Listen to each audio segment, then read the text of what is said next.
Hello guys, welcome back to my channel. এই যে লাল টুকটুকে শাড়ি পরা আমার এক কাকি, এনার ছিল বিবাহবার্ষিকী। সেই উপলক্ষে ওনার বাড়িতে ছিল খাওয়া দাওয়ার নিমন্ত্রণ। এই যে প্লেটে সাদা ভাত, তারপর চলে আসলো মাছের মাথা দিয়ে মুগের ডাল।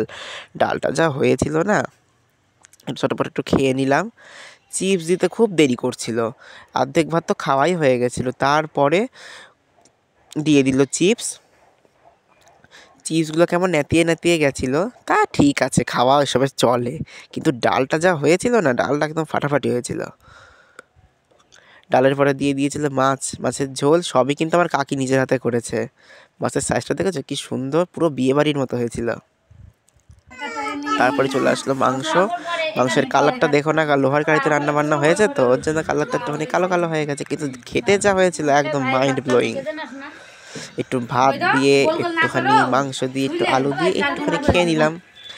স্যালাড দিতে একটু দেরি করেছিল, তা স্যালাডটার পাতে নিয়ে দেখাইনি, একবারে যে প্লেটে সাজানো আছে সেটাই দেখিয়ে দিলাম। তারপরে যেই থালা ফাঁকা হয়ে আসলো, সেই দিয়ে দিল পায়েস। পায়েসটা একটু শুকিয়ে গেছিলো, কিন্তু খেতে দারুণ হয়েছিল। তারপরে এই যে মিষ্টি, যেটা গ্লাসে করে আমি বাড়ি নিয়ে গেছিলাম, 2 পিস দিয়েছিল। Bye bye.